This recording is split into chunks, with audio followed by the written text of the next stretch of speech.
Welch Group. In today's Your Money, we continue our series on the Great Wealth Transfer. If you're planning to pass on your wealth, now's the time to start making key decisions. WFO 48's Haley Baker sits down with a financial advisor from the Welch Group for expert advice.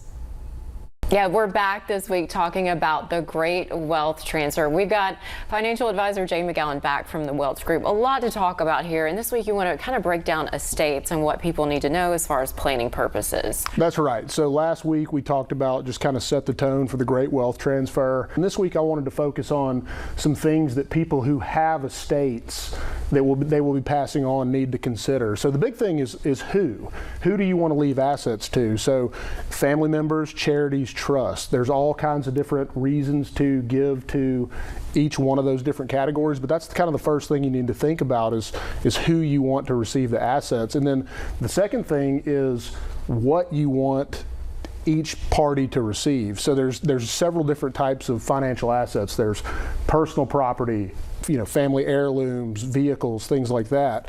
There's real estate, so homes, land, other pieces of property, and then there's financial assets, so stocks, bonds, annuities, life insurance, whatever the case may be.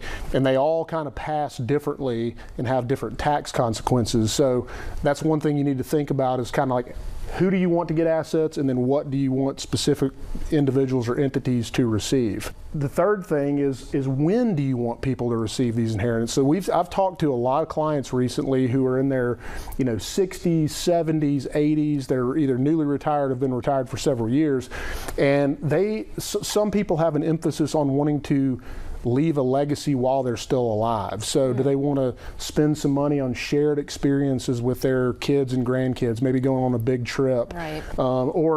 And then a lot of people also just want to live their life and then pass assets on when they get, when they pass away. And just remember that different assets have different tax consequences when they are passed on to the next generation. Okay, so like inherited IRAs transfer a lot differently than just a brokerage account or land or something like that. So the goal that you should keep in mind is how to reduce the overall tax consequence in your life and your heir's life if you're passing on to the next generation. So there's things you can think about, Roth conversions. It may not make sense. This is where you take money out of an IRA, you pay tax on it, and you put it in a tax-free vehicle that will grow tax-free for the rest of your life. If you look at your personal situation, your tax rate now and in the future, it may not make sense for your life to do a Roth conversion, but what if you have 2, 3 kids, they're all doing really well. When they inherit money from you, they're going to be in a high tax bracket because they all have good jobs and stuff like that. So planning for not only your generation, your life, but the future generation can be a big thing to do. All right, so next week we're going to talk about inheritance and the big wealth transfer there. So be sure to tune in next Tuesday right here on 48 News at 4.